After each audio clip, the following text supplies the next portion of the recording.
Good morning, good afternoon, and good evening, my friends. Welcome to another episode of 40 Going on 4, the show that helps you find your inner child who may have disappeared. Maybe they're hiding under the bed. Maybe they're hiding in a closet somewhere. Maybe they're hiding in Costa Rica because there's a tax situation. I respect that if that's the case. I'm here to help. Just saying. I am here today with the most incredible guest, George Monty, who is the host of the True Life podcast, the author of Terror Before the Sacred, which once again is not a book about wedding planning, although it probably should be. And as someone who I affectionately refer to as the mystic of Hawaii, a man who was kind enough to have me on his podcast a couple of weeks ago, and we went for about 3 hours. Was that it? About 3 hours? And I know a lot of you are watching and say, wait a second, a middle-aged man who can go for 3 hours? Come on, that's not a thing.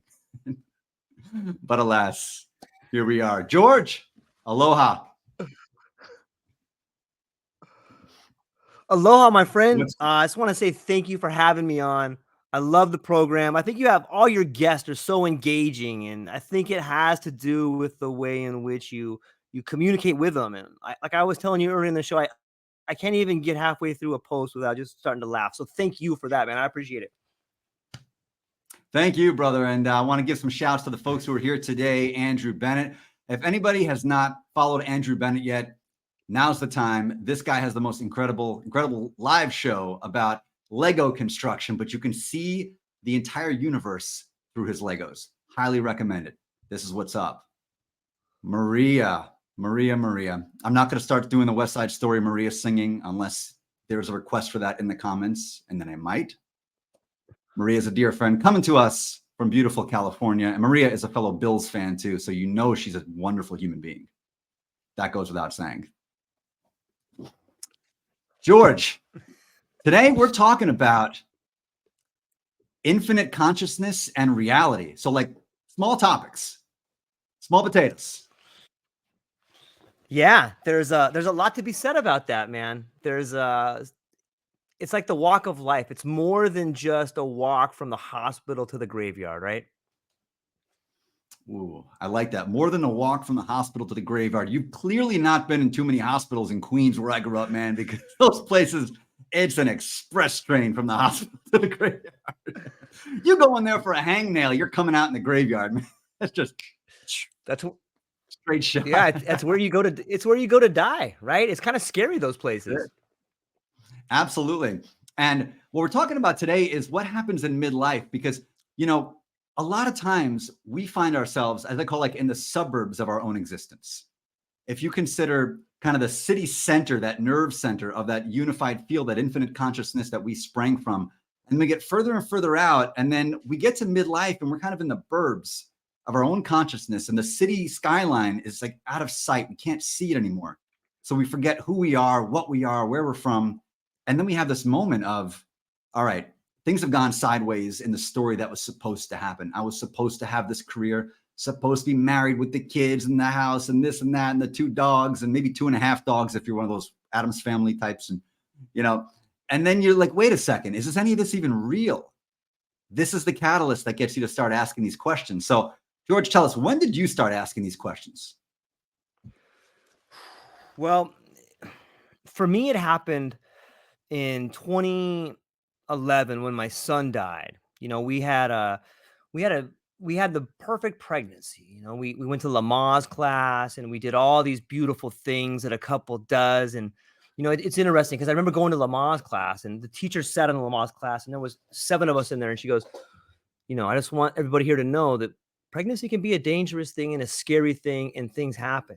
She's like, statistics say that at least one of you in here will lose their child before the age of 3. And me being the judgmental son of a gun that I am, I'm starting to look around. I'm like, it's probably that fat guy over there. That lady was smoking. Probably going to be her. You know what I mean?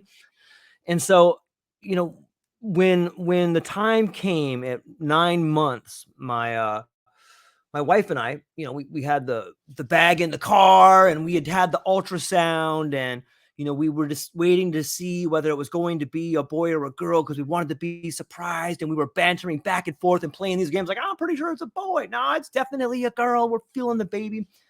And lo and behold, the day in which, you know, she was a little bit overdue, and she just said to me one day, George, there's a problem. We gotta go to the hospital. And I'm like, I didn't see the water break, but I could tell in her demeanor that this was not the sort of problem that was a mere complication. This was something bigger. And so, of course, we fly down to the hospital and we find ourselves in the check-in room where both of us have this look of distraught and pain and suffering on our face. And we're immediately brought up to our own little delivery room where a doctor comes in and he hooks up the ultrasound machine to my wife. And he's looking at the ultrasound machine. And I'll never forget that, because this was the day that part of me began to die. And I remember it was so surreal. It was like time stopped. And for those people who have ever found themselves in a crisis, be it midlife, be it early on in your life or later in your life, when you find yourself close to death in a way that is so humbling, time dilates. Sometimes it goes faster, but for me, it got slower. And I looked at the ultrasound and I looked at the doctor. I looked at my wife. Ultrasound, doctor, wife, ultrasound. Doctor, wife. Mhm. And there was no heartbeat. There was nothing. And the doctor turns to me and he's like, I'm sorry, your child has passed away. And it was like, I just felt him kick, man. I just felt him kick like a few hours ago. And so from that point forward, like, there was so much more that happened in that story that fundamentally changed my life. And I'll never forget that that's when part of me died forever. Part of my relationship died. The thing that I was in love with the most, that was going to be this thing in my life, I thought was gone forever. And it was. But the thing about death is that sometimes death brings about a new birth, and it did for me. And I don't tell this story to impress you, but to impress upon you.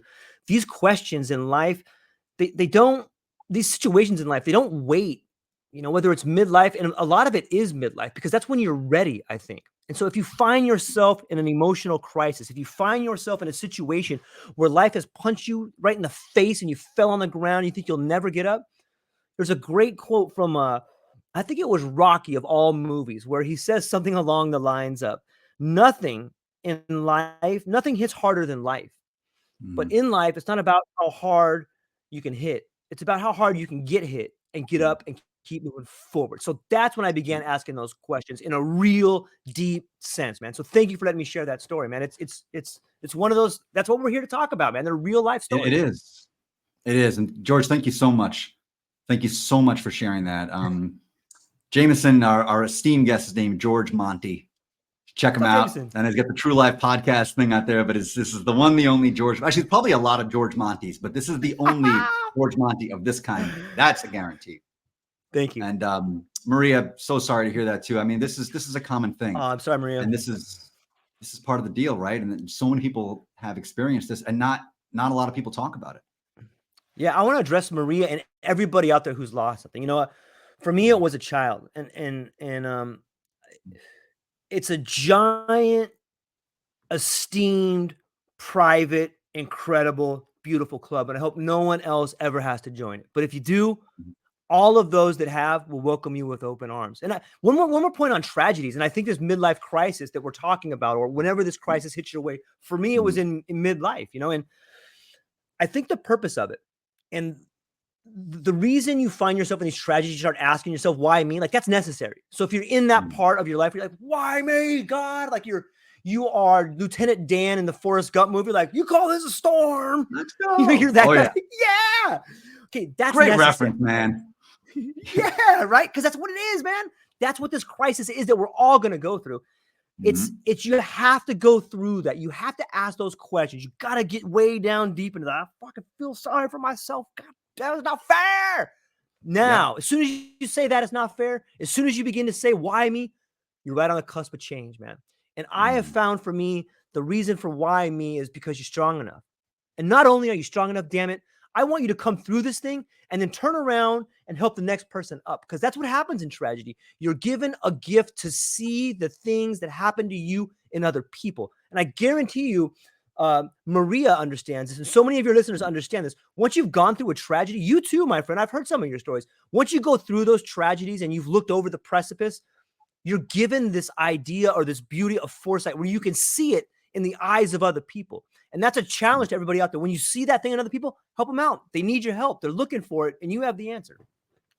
They are. And I love this comment from Maria, you know, as her first child, but she had 3 afterwards, you know, considered and obviously this speaks to both of our souls.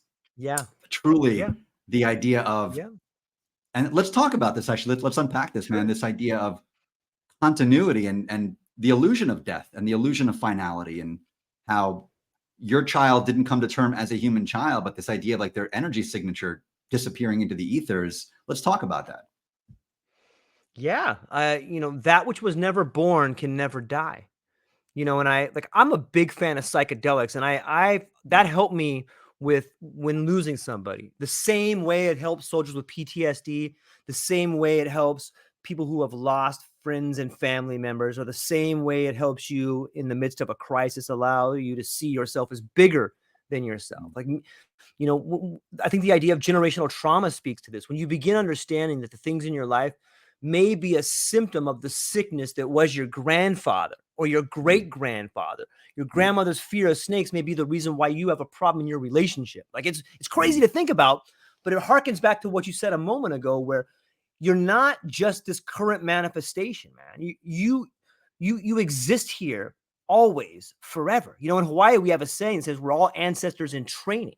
You know, but I think that speaks to it. But you on the path to perfectia, my friend, maybe you can speak, like, what is your definition? What's your take on this idea of moving through consciousness and never dying? To me, I always come back to the analogy of the ocean and the waves.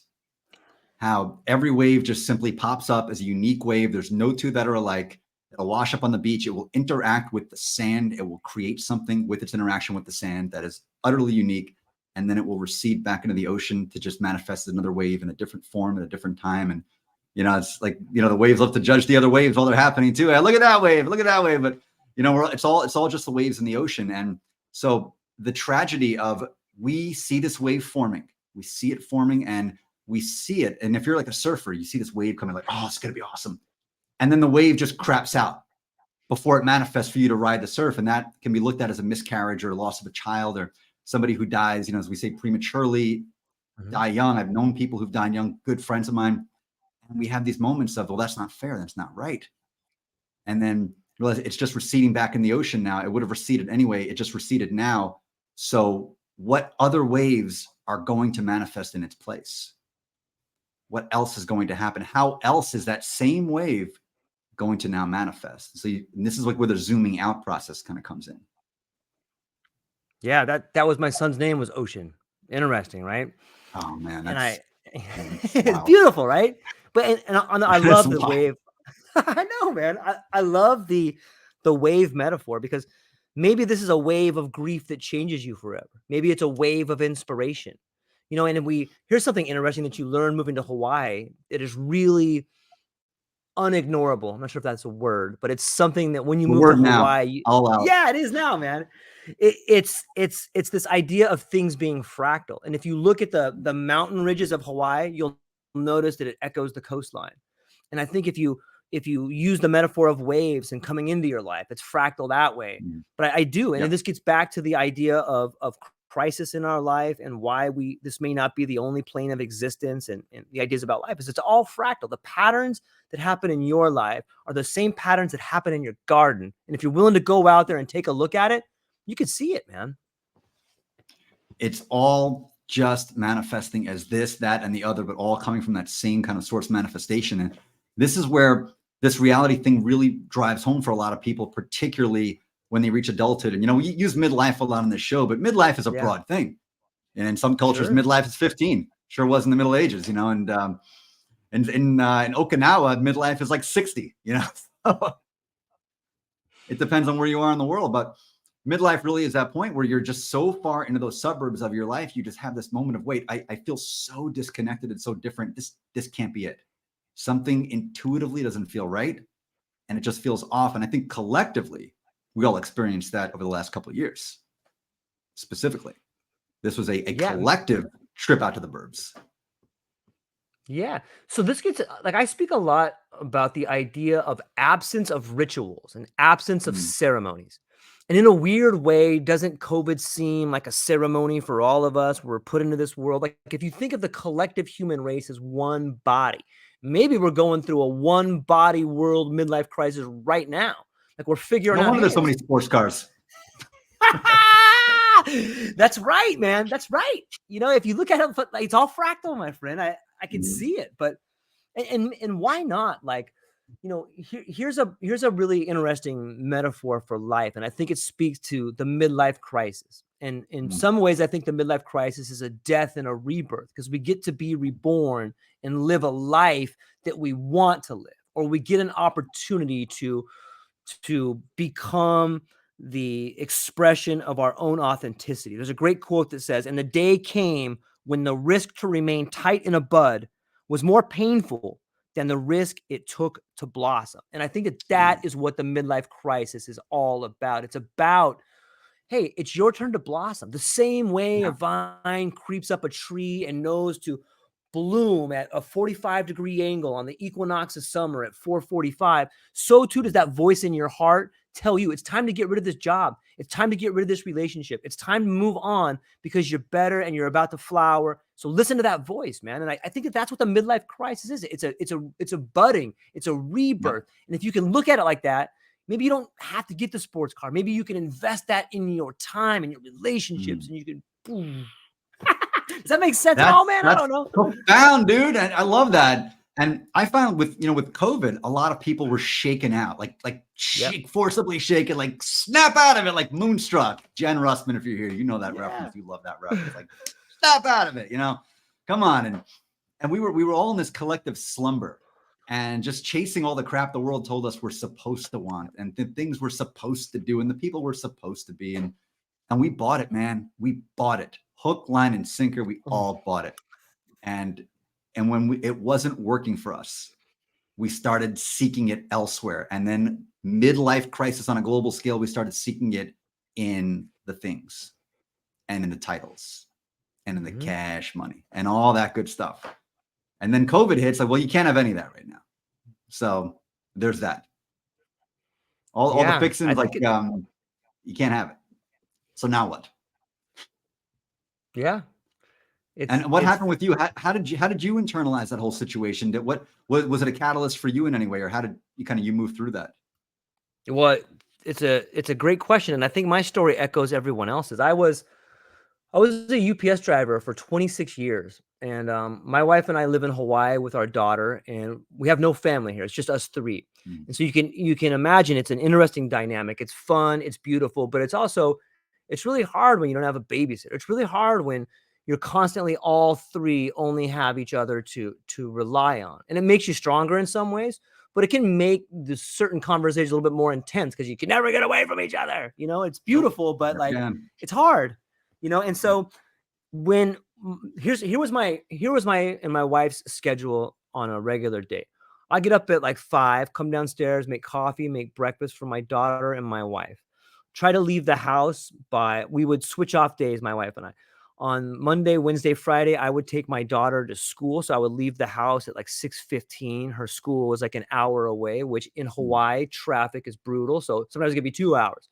So get up at 5, out of the house at 6:15, drive in a car for an hour and a half, drop my kid off at school, then go to work as a UPS driver, get there around 8 o'clock, get into my truck, work till 9 o'clock, come home, everybody's sleeping, no time to talk about bills, no time to talk about anything.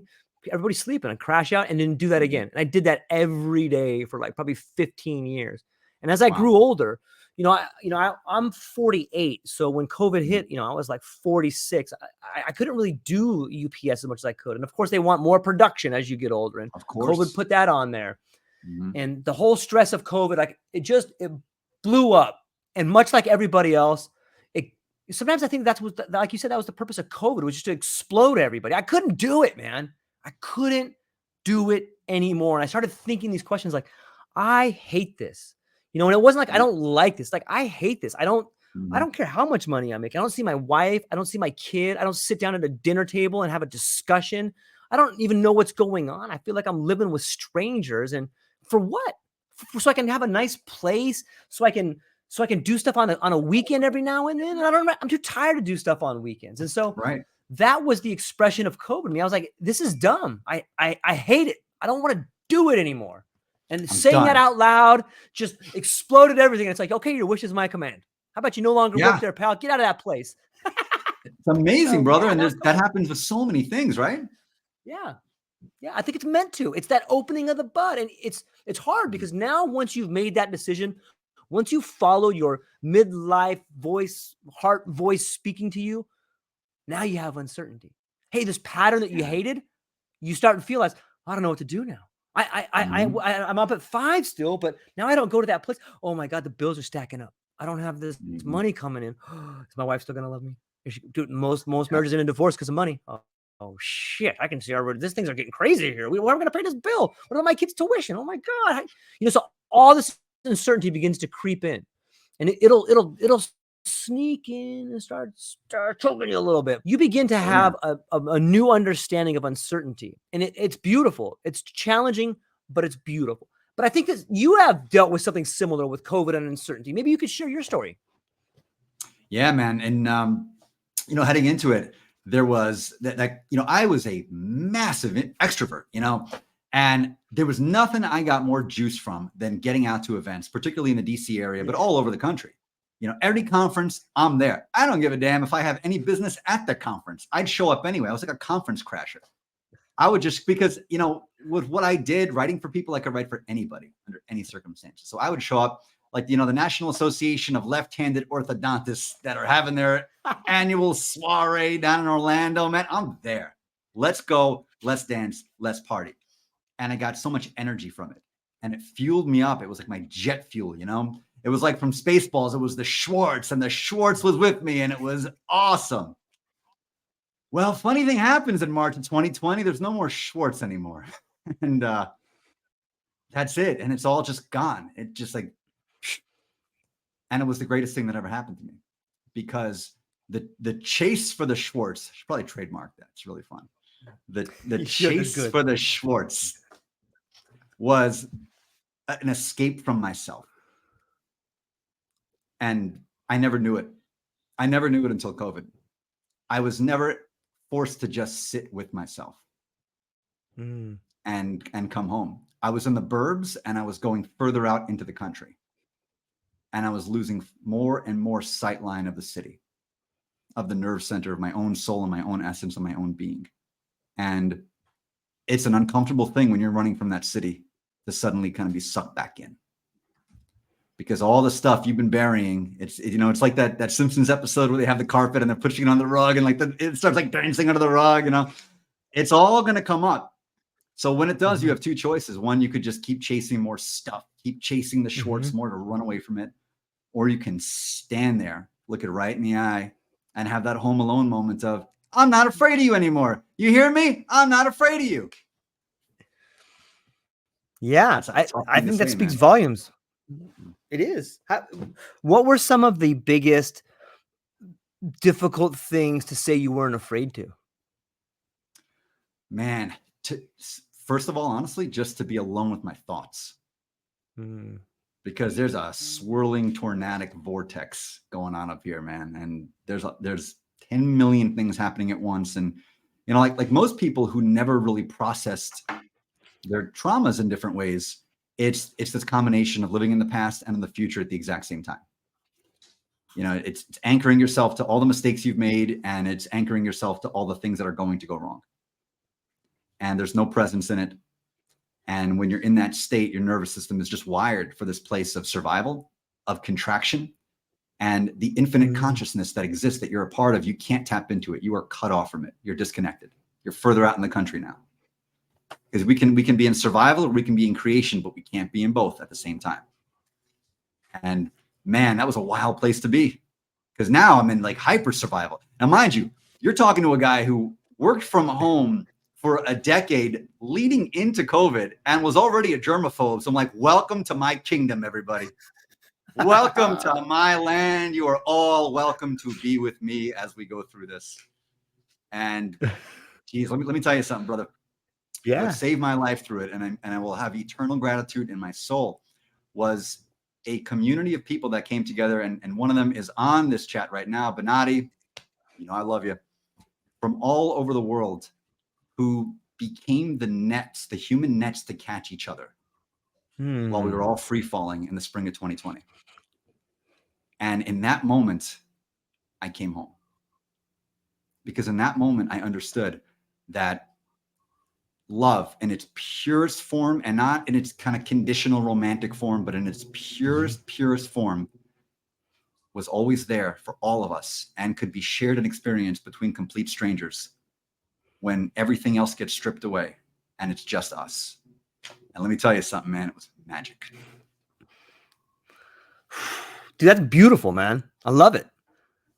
Do you think that, like, you have to, maybe when I hear that story and when I look back at some of the things that I've been through, and I guarantee you the people in the comments over here have been through the same thing, it's necessary. Like, you have to go there to be here. You have to lose everything in order to understand that you still have everything. You do. And if anybody in the comments has anything they want to share about that, let's have it. Love to see that. Because you really have to. And this could be with a job, this could be with your health, could be with a relationship.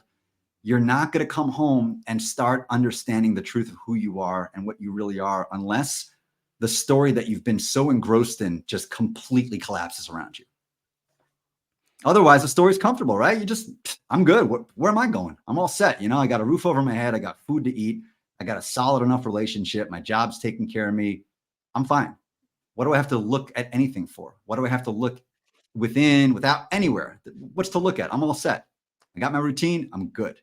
But suddenly when that routine, when a 10-ton hydrogen bomb is dropped on it, when Barbieheimer comes in and drops the thing and sends it into the friggin' atmosphere, that is when we have to have that moment of, well then, okay, this didn't exactly work out. What now? Yeah, I once heard a quote that said, whether through inspiration or desperation, those are the two ways people change.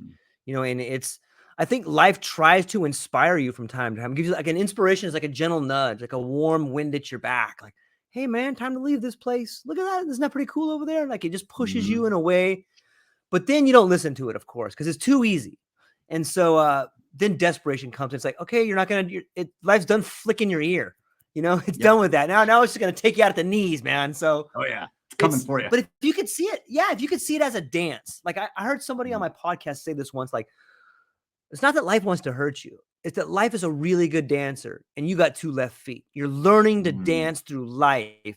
And maybe that's what this particular form of life is. Maybe this first stage of the human condition is learning to dance.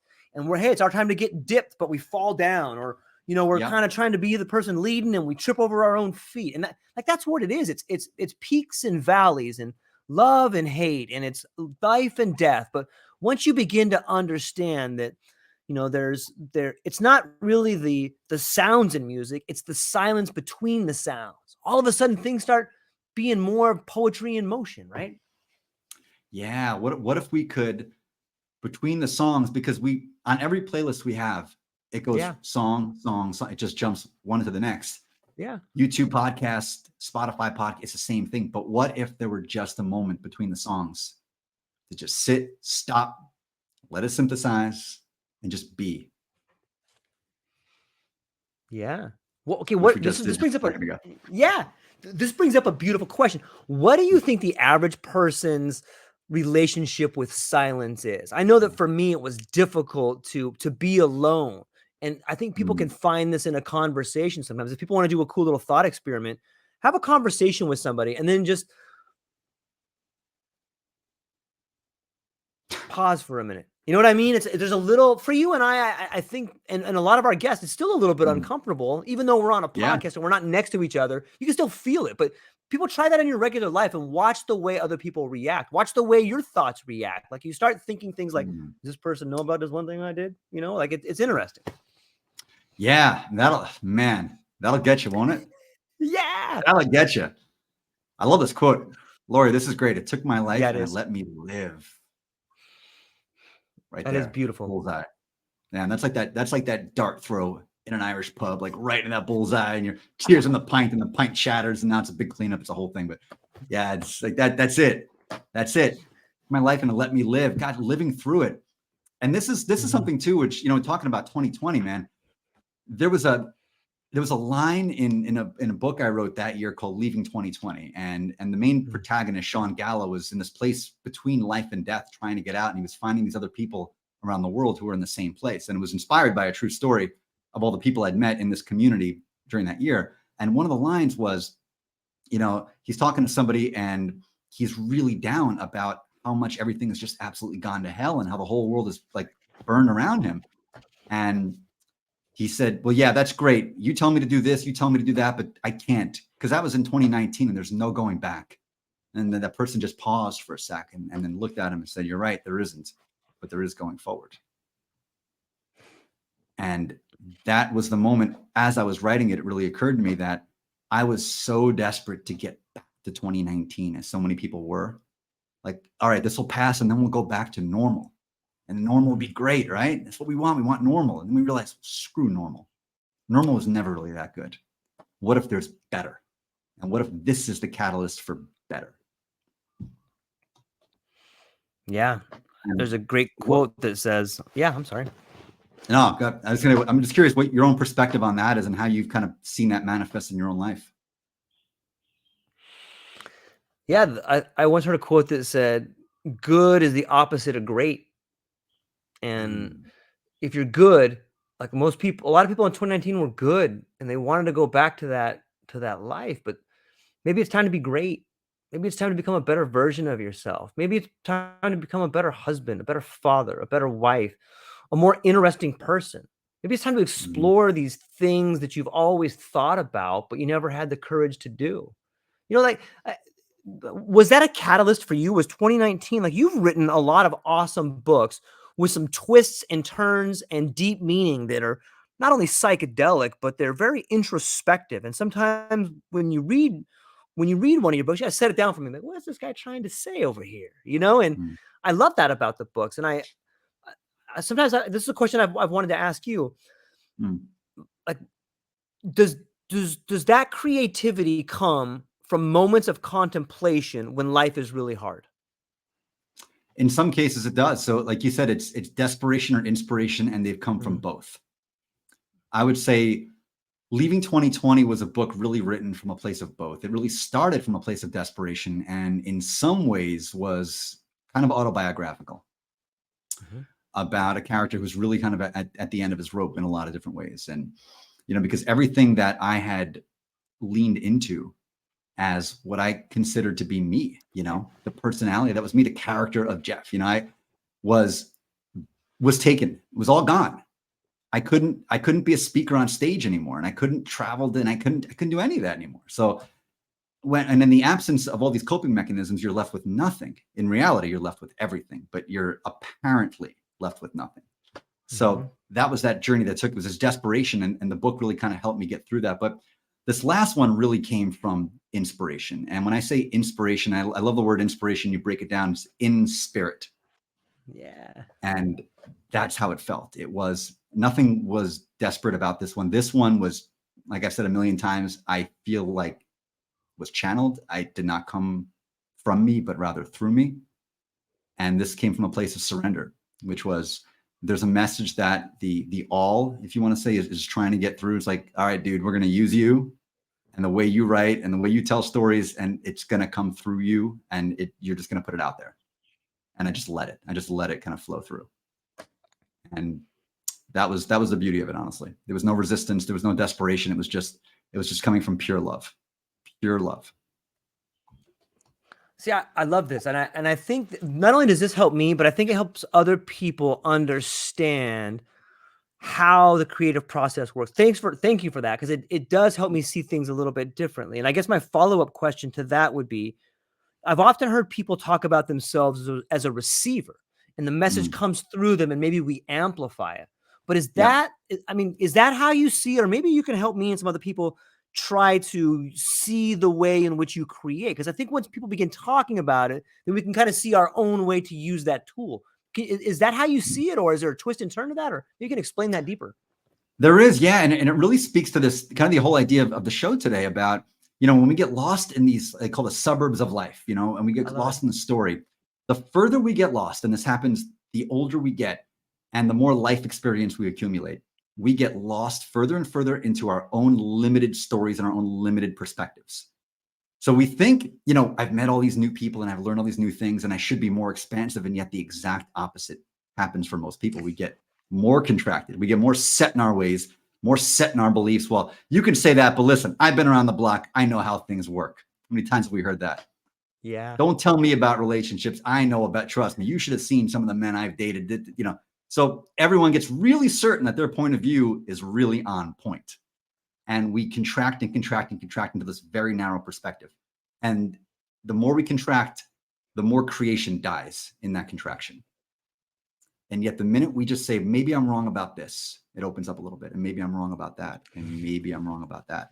And the more you do that, the more you start coming back home to the city. And the more the light starts to shine and the more things start flowing into you and then flowing through you. And then that experience you've accumulated in your life, it becomes an ally and it becomes the mechanism by which you tell the story of all this stuff kind of coming through you. So now it's, okay, yes, I've done this and I've experienced this and I've met these people and I've done that. Cool. Instead of using that as a foundation of now I know everything, get the hell out of my face if you don't agree with me, which is most of social media now, it's, I'm going to use this as the storytelling mechanism for something far greater than myself.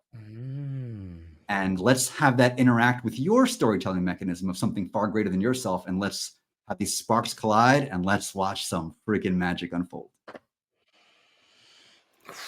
It's beautiful.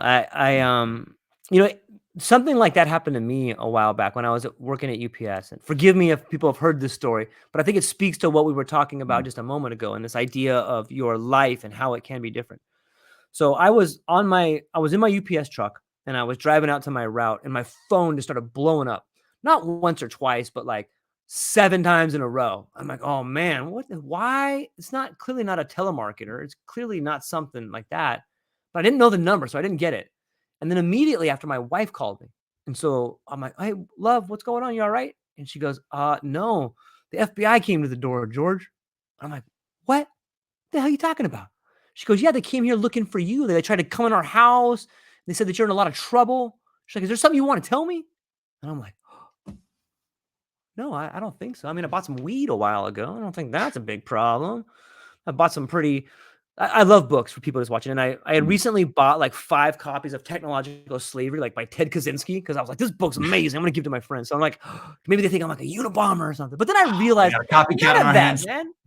Yeah, right? Like all these weird things started going through my mind. And I'm like, I got nothing to hide, man. I've done some things, but nothing that the FBI should be for. So as I'm talking to my wife and I'm thinking that in my head, all of a sudden, like my phone starts ringing from this other number again. And I'm like, oh, I think they're calling. I'll call you back, love. I got nothing to hide. I love you. I'll call you right back. And so I answer the other phone. And he's like, Mr. Monty, this is Agent so-and-so with the FBI. And I'm like, this is George. He's like, I need to talk to you. I'm like, okay. What do you want to talk about? And he's like, I can't do it over the phone. You have to do it in person. How about I come to your work? I'm like, that's a horrible idea. You should never come to my work, man. How about you meet me out here on my route? And he's like, okay, where are you at? And so I told him where I was, and he showed up I was delivering at University of Hawaii. And so him and his teammate, I parked my truck and I walked over to this spot, like in a big open park, area. And sure enough, they pulled up in this car. They told me that they were going to be in, and they came over with this they had like a little folder. And they walk up to me and we're sizing each other up, and he hands me this file. And he's like, do you recognize any of these people? And so I'm looking through the file. I don't, man. And I'm looking at the pictures. There's like 7 pages of pictures. So as I flip to like page 3, I'm looking at the picture, but then I look at that guy and I'm like, I don't know anybody. Is this guy just watching me watch these pictures?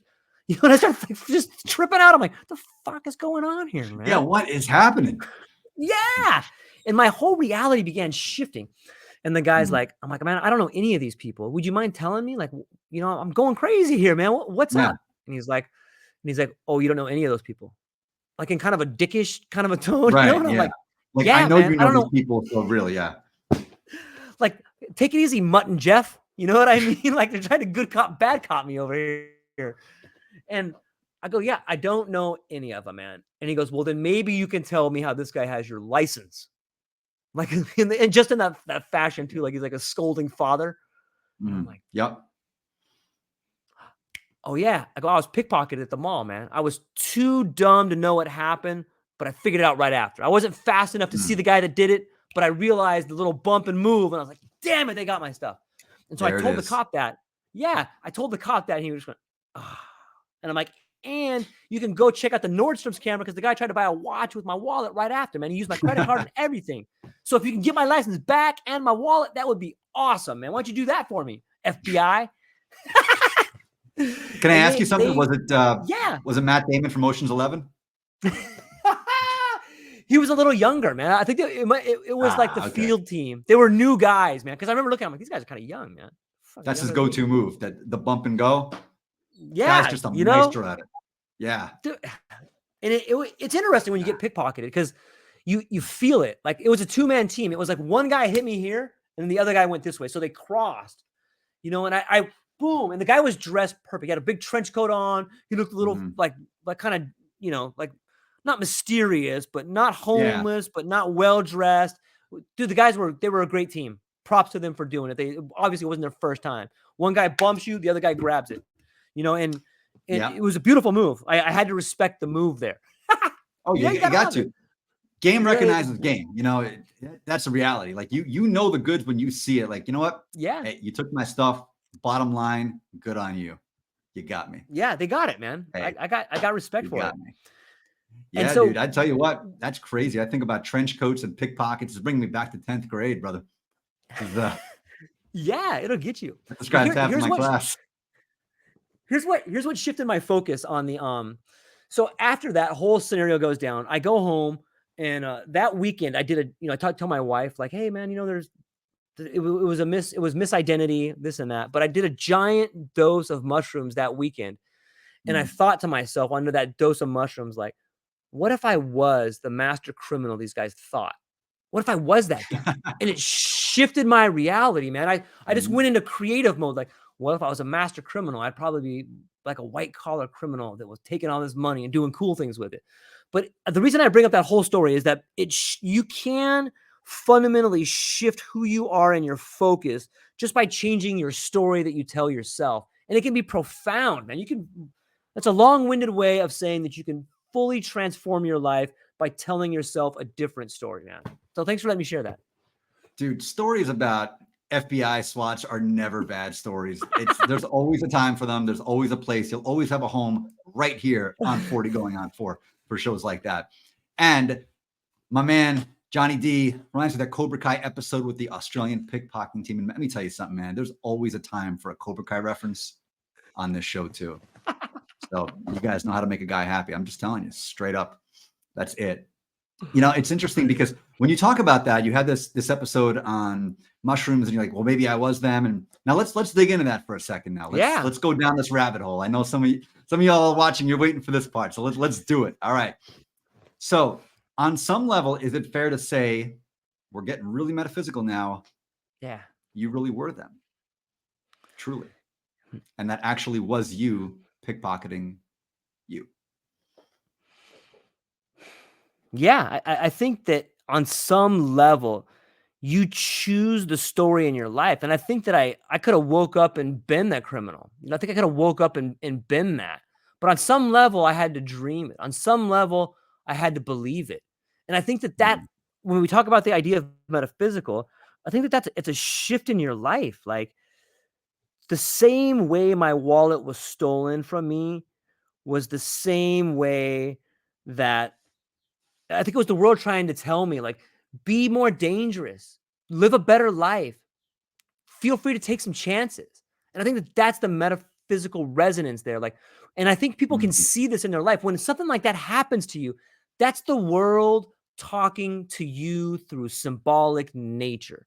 Like, yeah, you lost that. So what? Yeah, you lost that. Go be the criminal. Go do some dangerous things. I'm not telling you to go to jail, but why don't you shift the story in your mind, man? And it's the world trying to nudge you in a way like a gentle nudge into something that's more passionate, I think. So yeah, I think it can be a metaphysical. And I think drugs can do that, man. I think heightened states of awareness are something that people should enjoy. You should understand your life from a third person point of view. You should get the opportunity to get to see yourself the way that other people see you. And if you can get that, like that's the greatest gift you can ever get, man. That's some really powerful stuff. It reminds me a lot of what a lot of people describe when they talk about, near-death experiences and the concept of a life review they have, where they're in this, kind of like 360 theater and they're watching, movie scenes of their lives. And they always say, try to live an interesting one because you want something fun to watch. And there's some scenes I'd love to rewatch for mine, some scenes I'd like to just kind of fast forward through, but not sure if I get that luxury. And the one thing they talk about, which always really jumps out at me, is how part of the experience is if you do something to somebody else, positively or negatively charged, either way, you feel the emotion of the person you did it to as if you were experiencing it through them. So if you showed somebody a profound act of kindness and it really changed their day and perhaps their life, you will feel the resonance of what you did to them every bit as much as they felt it. Conversely, if you're a complete ass to them, you're going to feel that too, and whatever you do to somebody. So the idea is, try to be pretty decent because you don't want to be on the other end of it when you're experiencing it. So you really get to experience it, like you said, third dimensionally, or actually, fifth dimensionally, but from every perspective of the experience. It's really cool. Yeah, sometimes I think that is,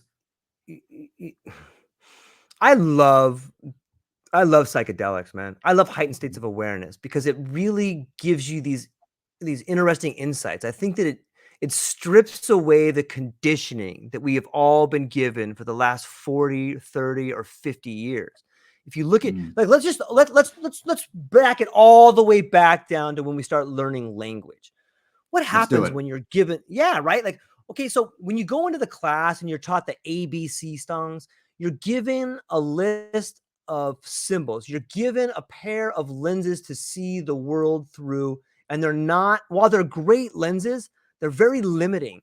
If I give this example quite often of like, imagine a child in a crib, or imagine a young child that's beginning to speak, and this little hummingbird flies into their room and it's green and it's flapping around, and the kid's just like, oh, this kid sees a miracle. It sees this magical flapping beast flying through the air, and they're trying to create their own definition of what it is.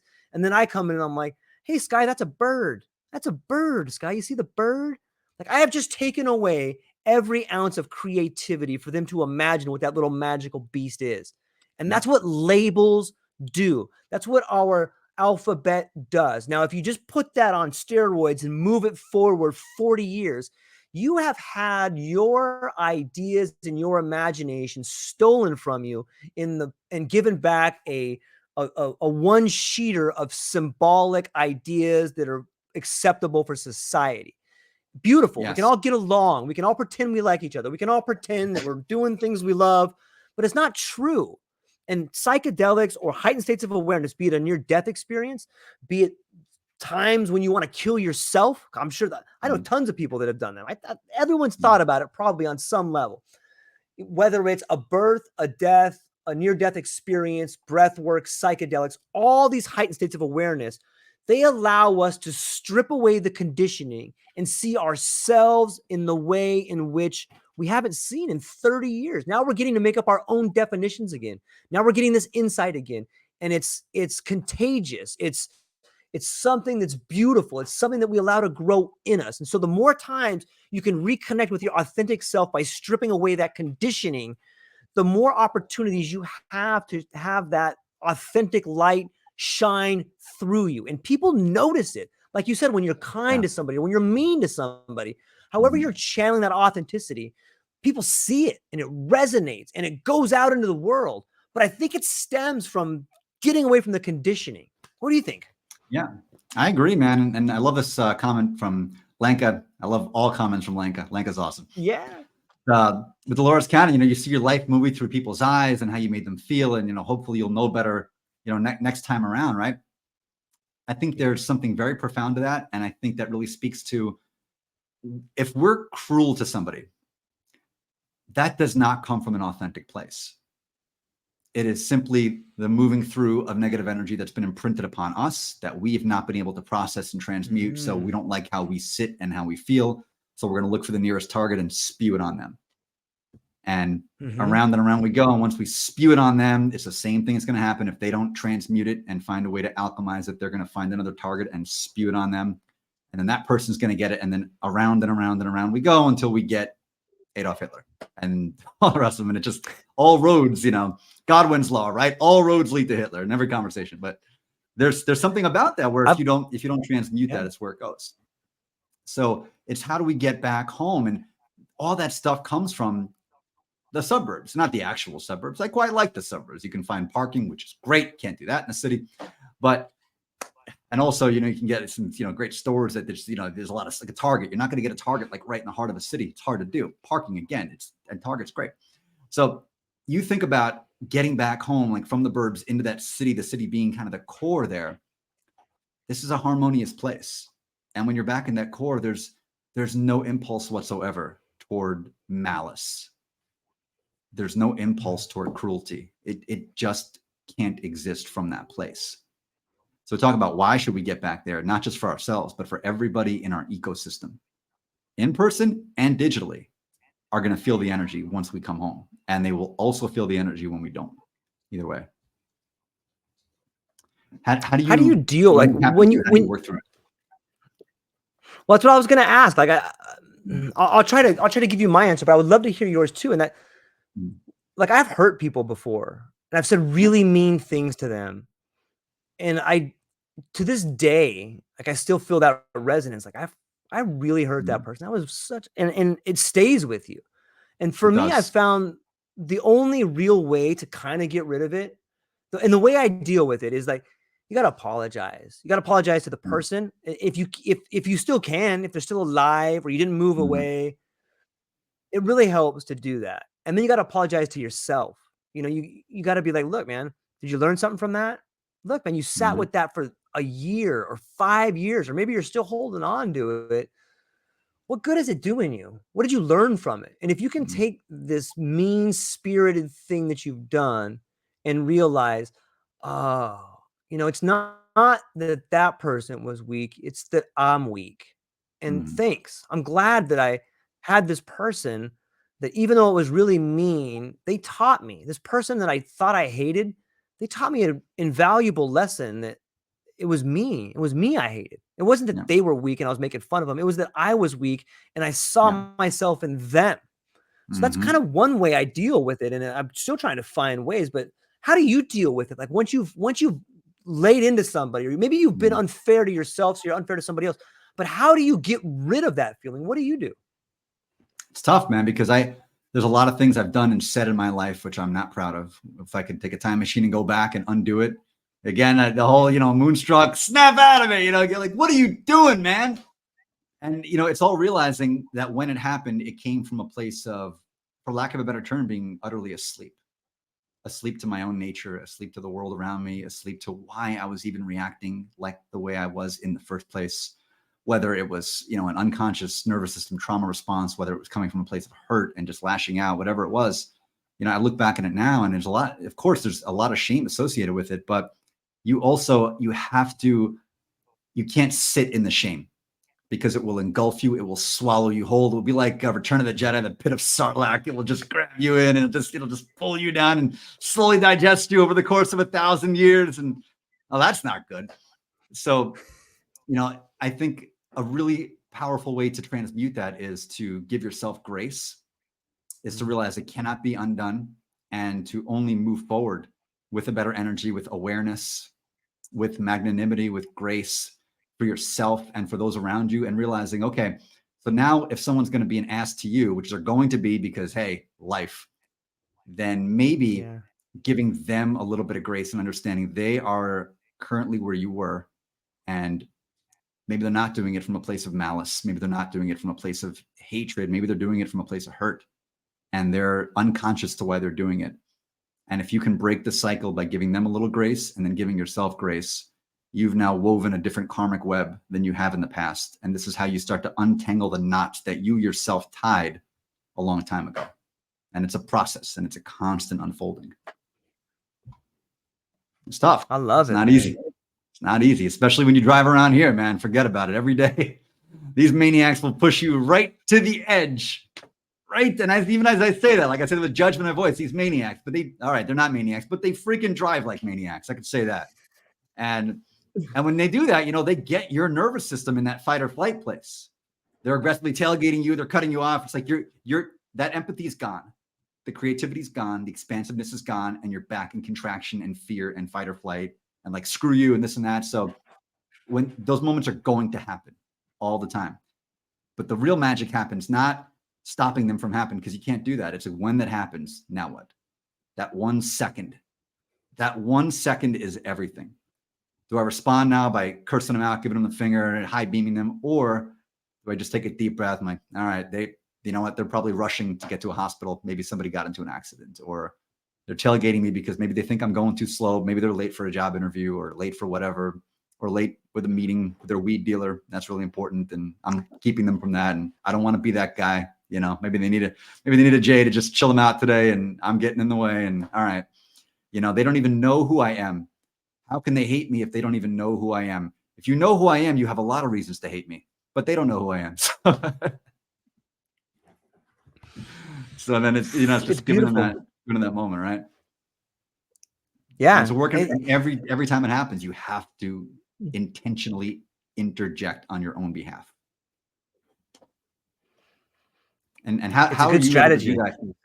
It's tough, man. How do you do it when you have these moments that just want to drive you absolutely nuts and take you so far away from yourself? How do you come home in those like really heightened tension moments? I think that what you described is the world trying to teach you that exact thing. Like, when you see someone that is tailgating you, or when you see someone that's at the limits of their frustration, what you're really seeing is yourself. And so the world's trying to show you, hey, how, it's like Gandhi said, be the change that you want to see in the world. So when you see somebody freaking out like that, I think that what you're seeing is the world showing you a reflection of yourself. So how are you going to treat yourself when you want people to have some courtesy? And the only reason that person might need a joint because they're on their last leg is probably because you've needed a joint and you were on your last leg, or you've written a that stuff story makes me about crazy it, but you paranoid. have an idea. But otherwise, the point stands. You're absolutely right. I can't go anywhere near that stuff, man. Yeah, freaks me out. Start hearing voices in the walls. It's not good. Maybe there are voices in the walls. We're talking about deconstructing reality here today, brother. I mean, who's to say? Who's to really say? Come on. Sometimes those voices have things to say, man. Sometimes you should listen to those voices. They do. And, I think there's, we love to laugh as a society at people who, they talk about, the voices and this and that. But as I get older and as I start deconstructing everything that I have believed to be, true and sane and rational, because I realize that's the craziest thing of all. And like the idea that my limited perspective is the truth and everything else out there is BS, but I got it. Like that is the actual insanity. That is what's truly like nutty. So as I like untangle that web too, just, it's untangling all the knots. I'm starting to look at, the quote crazies through a different lens. And I'm not saying the guy at the bus station who's talking to aliens really is talking to aliens, but I'm also not saying he isn't. So I'm saying I don't know. In the past, that guy would be fodder for a comedy routine. And frankly, he still will be because it's hilarious. But he might be actually right. Who knows? There's no way to say. And I don't know, man. Yeah, it's true. I just give the man some grace, and he may be tapping into something that we cannot perceive. And that's why maybe and honestly, as I think about this now and I see people who a lot of times are living in the streets and they have what we would classify clinically as very severe mental illness. Maybe it's something completely different. Maybe that's just the avatar window dressing, the name we use for it. But maybe there's something else happening here that we cannot describe in like you said, the language that we have that limits us. So what do you think's going on? I'm going to kick this over here to the great mystic of the islands, man. When you see somebody muttering to themselves and they're talking, what do you think's going on there? I think that they're just thinking out loud. I know that, like, I have a lot of people in my family, myself included. One thing we do in our family is we're constantly talking to ourselves, and I don't realize I'm doing it sometimes. Not too long ago, my daughter's like, "Dad, who you talking to?" And I'm like, "What?" She's like, "Who are you talking to?" And I'm like, "I'm just thinking out loud." She's like, "Why do you do that?" And I have to think, and I'm like, "Well, it helps me organize my thoughts." And as I began to think about it, I didn't realize I was doing it, but what I was doing, I was having a mock conversation with people in my life that I wanted to solve problems with. And I think that's the same thing that the guy on the bus stop doing is, or the lady in the bus, or the person that's sitting outside a Walmart. They're having a conversation with someone in their life that they wish they could talk to. Maybe that person's died. Maybe it's somebody that wronged them, but they're saying the things they need to say to them without that person being there. They're working out problems in real time. And we could probably learn a lot by listening to those conversations. It would probably make for an incredible podcast just to have a series of conversations that people have with themselves. Because I think people would hear the echoes of their own thoughts. If you just stood next to the guy outside talking to himself, I bet it would make sense if you stayed there long enough. If you had the courage to be like, okay, I'm just going to listen to what he says. What you're hearing is one side of the telephone. But if you close your eyes, you can imagine the person they're talking to. Are they talking in an angry voice? Are they shouting at somebody? Because you can, and if you do it long enough, if you just listen, you can probably understand why that person is out on the streets. They're probably telling the story to the world of like, "I fucking hate you, Dad. I can't believe you did this to me. Why me? You did this." It may sound crazy, but there's a story there. And it's probably one of the most passionate stories you've ever heard. It could be the greatest book ever written if you're willing to see that person sitting outside that it's the Fisher King. It's a goddamn beautiful tragedy if you're willing to see it that way. So sometimes I think that the people that are out there homeless or telling stories or talking to themselves, they're like the true heroes in a weird sort of way. Like they're trying to deal with something that has floored them. They're trying to deal with a tragedy that broke up everything they have. They are Lieutenant Dan in the storm, man. So yeah, I think that's what's going on, man. That's a fascinating take. I've never heard it quite put that way. And I love that perspective, because what it does is it zooms us out from what we have just locked in as like the truth of what's happening, and we have a societal narrative and a societal truth about that, and we stick to it and we don't veer from it. But what if there's something more to the story? I see some folks and I wonder sometimes, what if you took Albert Einstein at the absolute height of his genius and you stuck him in first grade, and you said you have to sit at this first grade desk and you have to listen to the teacher teach you everything you already know, and you have to listen to your classmates talk about things you already know, and you have to pretend you're one of them, and you have to reduce your intelligence to that of a first grader and reduce your cognitive processing abilities to that of a first grader. You got to do it for a whole school year, not just a day. How sane is Albert Einstein going to be? We're not even talking the end of the semester. We're talking 2 weeks in. Now stack on a few months. Now stack on 8 months. Tell me what he looks like 8 months in after being forced into that. And I think with a lot of people out there, I think we are taking that Einstein level connection, if you will, and we are stuffing it into this tiny little box and this tiny little society and this tiny little construct. And we're saying you have to exist within this and only within this. Whereas they have multi-dimensional access, whatever you want to call it. And you could a million different ways to call it, a million different cognitive perspectives on this, but ultimately we stuff them into this. So of course there's going to be like a bursting that happens and an inability to adjust to the society. How could they ultimately? I don't know. Yeah, there's a $1 million question. there's a great There's a great teacher that used to be in your neck of the woods, John Taylor Gatto. And for those that are familiar with him, he won like teacher of the country. I don't know if that's an actual award, but he won these incredible awards because he used to teach at this private school. And then he Mhm. decided to go teach at like one of the most unfortunate schools in the country. And what Yeah. he learned is that, and what he says in his book is like genius is everywhere. It's us. Yeah. It's us trying to pigeonhole these kids into this very narrow state of existence that's causing Mhm. all the distress in the world. We're so focused on creating obedient workers to work in factories. Everybody goes and they sit in front of an authoritarian figure for 15 years. They're conditioned with bells and whistles like Pavlovian dogs. They're taught to read and write just enough, but not enough to think too critically. And the kids Mhm. that do ask the questions, they go to the principal's office. They They get kicked do. out of school because, hey, Yeah. why are you interrupting all these things? Don't interrupt me. I'm trying to be the teacher here. Don't you know how important I Mhm. am? I don't have a whole lot of lived experience, but I read a book and I knew a guy that taught me who had a friend whose dad did the actual thing, man. So you listen to what I have to Mhm. say. Maybe, but maybe we're graduating out of this. Maybe what we're seeing, maybe what COVID is a symptom of, maybe what this potential nuclear war is a sign of growth. Maybe we're going to move into a world where education is lived experience. Maybe we're going to see the history for what it is, his story. Because I could tell you, Mhm. being in Hawaii, when I sit down with the parents in the PTA meeting, the history about Japan from their point of view, it's a lot different than the history that I was taught where I was born at. The Mhm. difference in the word obedience means something different to this group of people than it does to this group of people.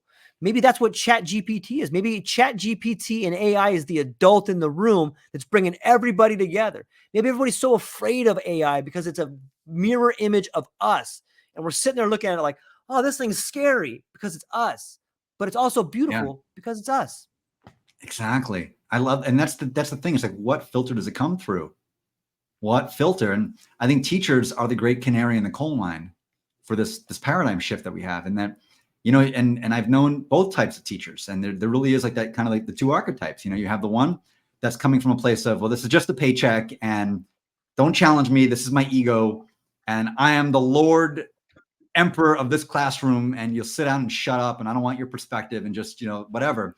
And that's just it. And there's the others that come from a place of pure love, and I'm here for service, and I'm here to truly educate these children and to help their minds grow and to blossom and to flourish and to water the seeds of what these minds can become, and to help be a figure that they can look up to, that they can trust, somebody who is going to steer them in the right way. And these teachers have a beautiful soul, a beautiful spirit, and what they're Yep. able to do for these children is amazing. And if we have that kind of an education energy as this paradigm continues to shift, man, what a world we're going to see. Yeah. And this is a great point too, because, and this is, we talk about administrators, and that those administrators, that's coming from that place of like, you got to follow the rules, you got to do it this way, you got to do it that way. And so the teachers that come from this place of, I want to help, I want to be a mentor, I want to come from a place of love, are like, well, that's great, but here's what you got to do. And imagine if those constraints start to get loosened and we Mm-hmm. expand what teachers themselves are able to do. How magnificent could that be? I mean, what a world could we have if we do that? Yeah, Yeah. I think it's coming. I think Lori speaks Mm. volumes here because what she is speaking about is the same thing I bumped up against. And anybody who works in corporate America understands that, you know, you have an employee number. And think Yeah. about how dehumanizing it is to reduce the human condition to a number. It's really Mhm. difficult to get rid of George, who's lost his kid, who's having problems in his relationship, and might lose his home. It's hard to get rid of that guy, but it's real easy Mhm. to get rid of 077243. There's no Yeah. emotion there. Hey, this number's not working. Let's get rid of it. And Mhm. you might as well just roll up my sleeve and start writing numbers on my arm. But like that's pretty much what an Yeah. employee number is. It really strips away everything that is the human. And in this race to productivity, we have erased all the creativity. Productivity is the opposite of creativity. And that's the world we've been living in. And so many people are starving for authenticity and creativity. And it's in a way, it's funny to me because you Mm. hear, like Lauren said, you have these administrators and these boardrooms and these people that sit at the top of an organization and they're trying to do what's right for the shareholders in their eyes. But Mm. the very things they're doing are ripping the foundation out of the things they love. When I think of a corporation, a public corporation, I think of a big game of Jenga. You have the people at the boardroom and they're slowly pulling out the things and putting them on top. I'm going to get my bonus. I'm going to get this over here. But they don't realize the whole thing's going to fall over, man. Or maybe they do and they're violently trying to pull them up there. But it's interesting. It's all connected. And I think that education, I think people like Lauren and the people in these comments and you writing some amazing books that give perspective on how things can be. I think that we're moving into a world like the children see it. When I talk to my daughter, she's like, man, she just has such a different perspective. And I'm so blown away by the youth who seem to know so much more than I did when I was that age. There's another great book reference I want to tell people about, and it's called The Fourth Turning. And in this book, they talk about the cyclical nature of generations. Isn't it beautiful? Great book. Highly recommend for anybody out there. You want a good read? The Fourth Turning. Great book. Yeah, and I think it speaks volumes to where what generation you're in. And one of the points I really loved about the book is this idea that we all get to experience the seasons of life, but we don't get to choose which season we come to fruition in. Some people come to fruition in the middle of a war. Some people come to fruition in a golden age. And it's a really beautiful, poetic way to see the world around you. And I agree. If there's some really great books like The Path to Perfectia. That's another great book out there that people should check out. Thank you. You know what another great book is too? If you've not read it yet, everybody cannot recommend this one enough. It will change your life. Gray's Sports Almanac. Somebody once told me that somebody coming around asking about that book. Funny, George, I never thought it'd be you. Good, Elvin.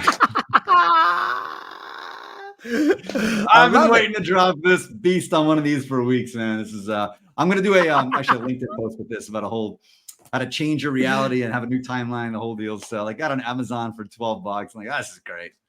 This is fantastic. Yeah, I think, and Jocelyn, somebody else, everyone should be following Jocelyn. If you want to know the cutting edge of neurochemistry, brain science, like all the things about our brain that are true that we don't know, but we should. And the minute you read them, like, oh, of course, Jocelyn is who you need to be following, straight up. And there's so many incredible people in this chat. I'm so grateful to each and every one of you. You all bring a beautiful energy and a perspective. Lori, thank you so much. And I really mean this, for showing the teacher side of the story, because we talk about it. Everybody who's not in education, what educators need to do, what teachers need to do, this and that. But the reality is, unless you are on the front lines doing it, you're the only ones who can impact change. It has to come from you. And you're coming from the right energy. You want to help these kids, and it's beautiful. And Lenka, you are the artist that brings the love of this universe through. And everybody in the room feels it all the time. And everybody else here, there's a magic. There's a magic in this group. There's a magic that's been stirring right now. And George, you're a magical dude, brother. Well, shout out to you, Geoff. I mean, I think that like attracts like, water seeks its own level. And I think I can echo a lot of the sentiments of everybody in this chat, that I look forward to seeing what you create, man. And I love the fact that I can just be going through my day and then I can see this post, and it's psychedelic in nature, man. Like it pulls me out of a monotony that I'm doing sometimes, man. Like I get goosebumps when I think about it. So thank you for that. It's beautiful. And I feel like you're channeling an authentic sense of humor that wants to reach through the screen and tickle everybody, man. So thank you for that. I love it. That means the world, man. Thank you. I really appreciate that. And honestly, it comes from, it sounds so trite, but it comes from a place of love. It really does. It's a love for all that is. And really, and like a deep love for all that is, because to satirize something is to say, you know what? The more we take this apparent thing seriously, the more miserable we're going to become. And this happens in anything in life. The more we take something seriously, the more miserable we become within it. And the more you satirize it, the less misery. The more, talk about these knots, right? You untangle the knot with satire. And if you can go after anything that gives people heartburn or stress or whatever, and you can satirize it, you just you loosen up the knot and they can kind of breathe through it. And everybody out there has the one thing that I can't satirize, and they'll all tell me that. So they'll people say, I love this and I love this and I love this, but God forbid I satirize like their thing. Show's over, because that's the thing they take seriously. And if you notice, that's the thing that causes them misery. That's the thing that causes them heartbreak and anguish and all of that, and tension.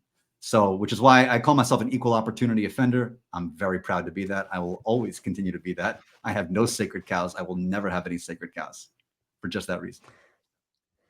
How did you get there, Geoff? Is sometimes I've often learned when I talk to people, a lot of people that have the ability to be so comically genius, it seems to me what I've learned from them is that they have taken these skills that they have internalized in their life and applied them to other things. Is it fair to say that the way you have found to make fun of all these things out there is because that's the way you've looked at your life and you've honed those skills through your life? Yeah, I think it's because I used to take life really seriously. I used to. I mean, it was something I took myself very seriously. I took what I was supposed to do, who I was supposed to be, how my life was supposed to end up. I took it really seriously. And man, every time it took a twist and a turn that I wasn't expecting, that went off script, man, did I lose my stuff. I went out, I went off the handle. I was gone. So that caused a lot of misery, dude. And then you have this moment of, what was I doing all these years? So now, just unraveling the whole thing and just leaning in to the irony of all of it and just enjoying the ride and realizing, like, yeah, everything that can be satirized is something that ought to be satirized, because life is something that ought to be satirized. Life itself. And so I want to, that's why I do a lot of spiritual satire, because that's really just funny to me. Because I don't see anybody doing spiritual satire, because the spiritualists take it really seriously. And they're the ones telling you shouldn't. And they take it more serious than anybody. They take themselves seriously as the gurus, as the teachers, as the wise masters. And if you make fun of it in any way, well, just because you don't understand, you mock that which you don't understand. Like, I don't know if I understand it or not, but I'll still mock it because it's hilarious. Do you ever have a do you ever have a problem? Do you ever have a problem with, like, sometimes people say to me, like, George, you don't ever take things seriously, but, and in some ways, like, I look at it like it's humor for me has become this defense mechanism. And a lot of times they're right. Like, I always go right to humor, and I can understand how, like, it's very cathartic for me. Like, I'd rather go there than the other spot, but it does sometimes get in the way if you don't take things seriously. Do you ever find that maybe you don't take, like, you've gone way too far in the other direction and now you don't take things seriously enough at all? Are there any times like that? Every day of my life, man. See, that is the constant battle, bro. Because every day, I've always considered myself somebody who, my heart and soul lives in 5D. It lives in a space of possibility and ideation. I mean, all of it, right? That this idea of just the field of infinite potentiality. So the minute I have to go through something that's dense in any way, shape, or form, doesn't matter what that density is. That can even be, I got to go through this damn stack of bills, and I got to settle this with the water company because they got to change the meter, and this, it gives me heartburn, man, because I don't like it. I don't like it because it doesn't exist in a field of infinite potentiality. It's like, this is the thing, it has to be done this way. It can't be done any other way. So whenever I'm presented with something that has no plan B, C, D, Z into infinity, I don't like it. Something in my spirit's like, no, we don't like this. And I create a piece of satire about it. And that's my way of kind of dealing with the fact that I don't like it. But as I've gotten older, there's this moment of, well, look, I'm here by choice, by design. So I can't just run away from all the 3D stuff because it's resistance and contrast. Like, I came here to experience the resistance and contrast. So how do I go through that resistance, that contrast? How do I do the stuff that's not fun to do, that's not infinite? And how do I do it with the spirit of infinite love and creation and joy and passion and creativity? How do I meld the two? And that's the eternal struggle, but that's, I think, also where the eternal joy is, if you can find a way to do it. It's tough, but that's it. See, I think that this is the Ariadne thread that runs not only through this conversation, but also through some of your books. The last book, Path to Perfectio, where, one of your characters is constantly telling the other one, lean into it, lean into the funeral, lean into the feeling, like getting excited for them when bad things happen. Like, yeah, man, is that awesome? Yeah. And it's it's both humorous Feel all the and feels. tragic. Yeah, exactly. Yeah. And it's so cool for me to get to hear the character in you that echoes that character in the book and get to see it run through all of those things. Like, when did that happen for you, man? Is that like, that sounds like some deep introspection. Now, you've talked about channeling before, but were there any events in your life that really can you really, like, how do you lean into something like that tragic, man? Was there something that happened to you that forced you to do that? Last year, and I've told the story before on this show, but I'll just kind of give the cliff notes of that. Yeah. I had a really, really, really challenging year. And it was a year where my health went to hell. I was brought to a literal inch of my life. Like, I was on the absolute razor's edge between life and death. It wasn't one of those, I was almost like, no, literally, I was fading away, and I was shutting down. So I had this moment of, there has to be a different way, because the more I'm chasing, getting back to health, and chasing getting back to wholeness, the further away I'm getting from it. So, and I realized I'm fighting the contrast. The contrast was, this is happening for a reason. It's happening for me, but I can't see it right now. But I didn't want to feel the contrast, because it's tough when you're going through stuff. It's tough when you're going through a health challenge. It's tough when you have a death in the family. It's tough when you're going through a financial problem. It's all tough, and you don't want to feel it. So you run away from it. And then it just chases you, because it's always faster than you. Always. Like, you are a plodding middle-aged dude, and whatever contrast you're running from is a freaking Jamaican sprinter, and it will get you. That is a promise. You will not outrun the Jamaican track star that is the contrast in your life. There's no chance of that happening. So you got to let it catch up to you, and you got to, like, make friends with it. And you got to have a beef patty with it. And you got to crack open a Red Stripe and just, like, enjoy the day with it. And that's it. And any other, like, Jamaican tropes I can use, like, those are the ones I got. That's it. So, but yeah, I mean, but that's all you can do, really. Got to let it catch you, and you got to sit with it and lean into it, and then realize, okay, this is happening because you yourself, on a level you can't even remember, set this in motion so you can experience it. So experience it. Stop fighting it. And man, once I shifted to that, everything changed, and a world of miracles unfolded. Man, it's beautiful to think about the thing you're running from is the thing that I guess it speaks volumes to the most people are running from the very thing that would free them, right? I know that I think a lot of people share that. Yeah, that's exactly right. I mean, I had some bad habits that this 2022 had to take from me forcibly, and I was not going to rid myself of them unless I was forced to rid myself of them. So now I can see it in retrospect. There were things that happened that had to happen, but they were not going to happen on my own because I was too comfortable.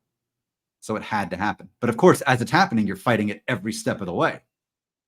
Like, and then you get into this, woe is me. Why is this happening to me? What did I do to deserve this? Everyone else in my life is having a good time and I can't do anything. And you get into this place, this contracted victim place. So you have to find a way through that. And the only way through it is through it, by first sitting with it and just letting it be and looking it in the eye. I'm like, all right, there you are. And I love you. I love you.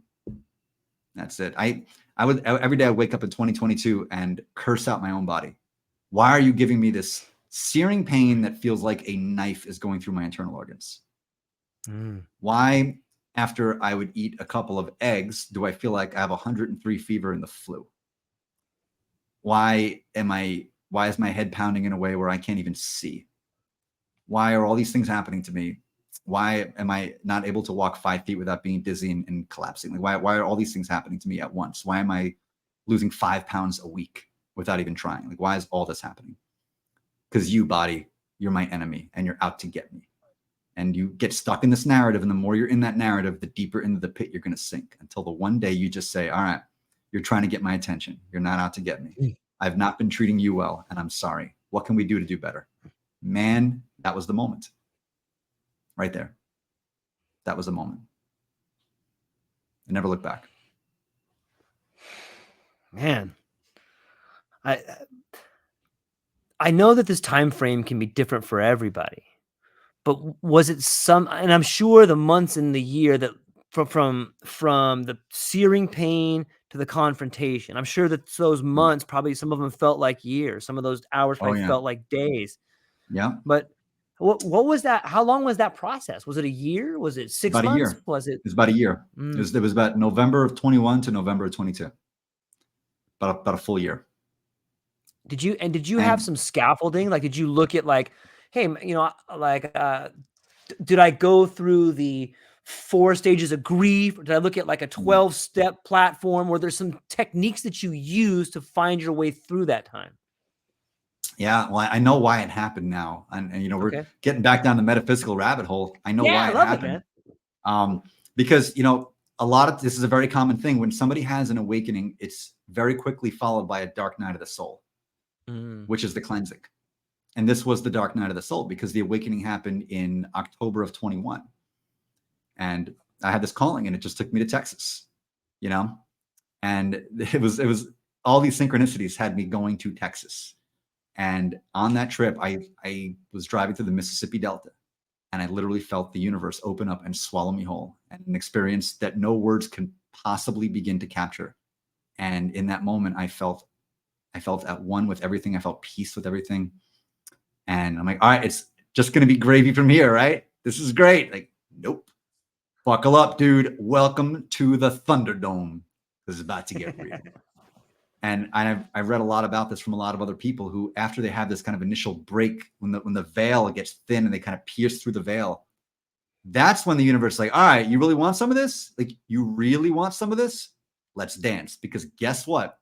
You can't have this and that at the same time. You can't have mhm. your old thought patterns and your own lifestyle and your old habits. You can't have all of that and this. They cannot exist in the same space. So if you really want this, which you're telling us that you are, here's Right. what's going to have to happen. And dude, you're not going to like it. And I did not like it. And it happened immediately after that. That's the thing. It just started like rapidly unfolding. And I had no idea what the hell was going on. And I fought it and fought it and fought it, not realizing what was actually unfolding, that it was all happening for me. Mhm. And then now I look back on it and I bless it. And I mean that. I bless it. I am grateful for it. Extremely grateful for it. But man, you're walking Man. through the fire. Let me tell you something. It burns. And I know you know that. And I know you've experienced it. Yeah, I hope that everybody else can. Like, I hope that people come to the realization that these greatest tragedy you might be facing in your life, it might be the catalyst you need to become the best person in your life. And I know it's so easy to say things like that, but it's really true because you can never, like, you have to whether it's a Jamaican sprinter or whether it's a bad relationship, like, there's things in life that you have to outgrow. And the part about the tragedies is that it forces you to look at it. And whether it's an old job or whatever it is, once you see it, you come to the conclusion you can never go back to it. And even if you tried to, you Yeah, wouldn't be the same. And like, there's absolutely. something beautiful in that, right? There's something beautiful about the trip home. Like, yeah, that was a fun time, man, but I don't need to go back there Mm. for it's like Vegas, man. That was fun. I think I'm done Yeah, with there for a while, man. I don't need to that's go back it. to that. That's it, man. It's Vegas. It's literally Vegas. It's like it's a great time. It's a great time. Yeah. But man, I'll never forget my bachelor party. This was so it was in Vegas. It was April of 2014, and I drove out there. I wanted to make a big road trip out of it. It took me 10. I did like a Hunter S. Thompson kind of 10 days to Vegas thing, and had some Yeah. crazy stops and adventures along the way. I could write a whole book just on that road trip, man. Ended up doing the whole loop around the country. It was nuts. And I get out there, and the first few days were amazing. My boys they're flying in from DC, from New York, from all over the place, and we're just having a blast. We have 12. It was almost like Jesus and the apostles. We had 12 maniacs out there, and a bunch of us misfits, and it's one thing after another. And then a lot of crazy dramatic stuff happened too. And then toward the end, man, we got up there on a Wednesday, and then it's like Sunday, and I got nothing left to give. There is nothing left. There's not even a human being in this husk anymore. Vegas took it, chewed it up, and spit it out. It was time to go home. And I had to stay for 2 extra days because I was driving and my next stop was Cedar City, Utah. But there were massive dust storms being kicked up all over the West. And I'm telling you, anybody out there traveling to the Southwest in the springtime, you better watch the Weather Channel because you do not want to get caught in a dust storm out there. And the winds were whipping up, 60, 70 miles an hour, dust out conditions. You couldn't see a foot in front of you. So I couldn't go anywhere. So I'm stuck there for 2 more days. And thinking to myself, this is the worst place on earth right now. It went from my favorite place on the planet to my least favorite place in a week. And I think that's what life does to you, right? It's like this great time and you're having a ball, but then at some point you have to come back home from it. You have to come back home. Yeah. Yeah. Let's do a whole show. That's a just on the beautiful Vegas trip, man. metaphor for life. Yeah. Crazy.